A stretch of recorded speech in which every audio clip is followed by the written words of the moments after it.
Salut à tous, alors aujourd'hui on se retrouve pour une nouvelle vidéo. Comme vous le voyez dans le titre, on va parler de 5 pays qui tuent la planète. Mais avant de commencer la vidéo, surtout n'hésitez pas à exploser la barre de like. Je compte sur vous pour qu'on atteigne les 20 likes avant minuit.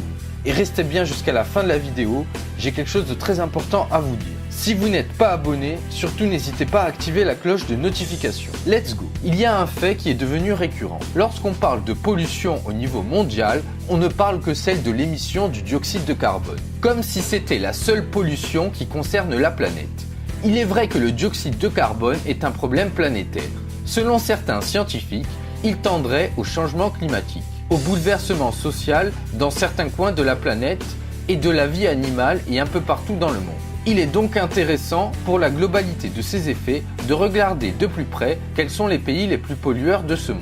La plupart des données chiffrées des pays pollueurs proviennent du Centre d'analyse et d'information sur le dioxyde de carbone du département de l'énergie des États-Unis. Ces données sont collectées auprès des agences nationales par la division statistique des Nations Unies. Les rapports proviennent de l'Agence internationale de l'énergie AIE. Elles sont censées alerter les gouvernements en lançant des alertes à chaque dépassement du seuil qui ne finit évidemment pas de fluctuer selon certains intérêts financiers. Le Qatar. Le Qatar tient le record du monde du pays le plus pollueur par habitant depuis 2013.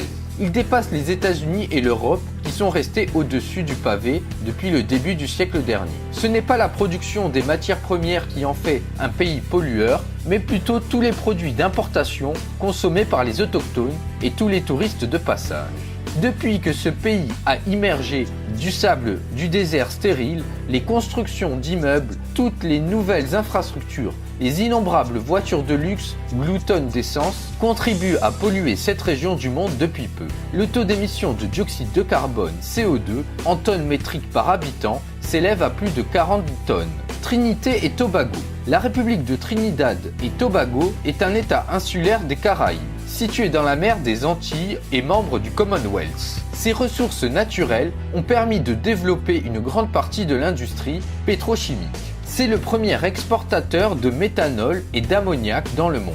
Son sol est assez riche. Pétrole, gaz et asphalte sont les premières ressources offrant une certaine richesse à ses habitants. Le taux d'émission de dioxyde de carbone CO2 en tonnes métriques par habitant s'élève à plus de 37,6 tonnes. Le Koweït. L'émirat du Koweït est un État du Moyen-Orient situé au nord de la péninsule arabique.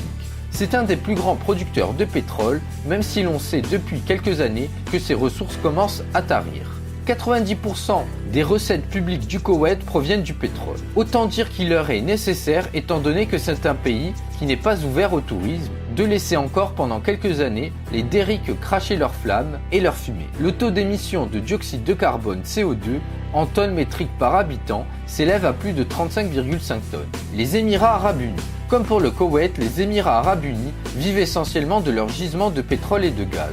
C'est un pays du Moyen-Orient situé entre le golfe Persique et le golfe d'Oman. C'est un pays qui, par le flux des millions de pèlerins annuels, devient l'un des plus grands pollueurs, de par ses multiples stratégies pour la gestion du pèlerinage. Le taux d'émission de dioxyde de carbone, CO2, en tonnes métriques par habitant, s'élève à plus de 33,5 tonnes. Antigua et Barbuda. La monarchie d'Antigua et Barbuda est un pays des Antilles qui, lui aussi, fait partie du Commonwealth.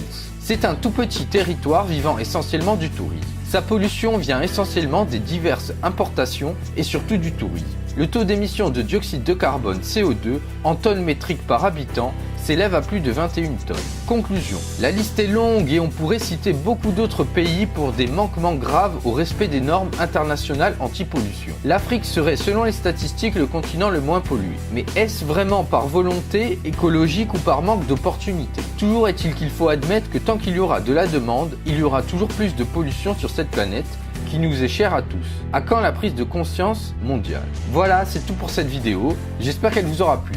Surtout n'hésitez pas à exploser la barre de like.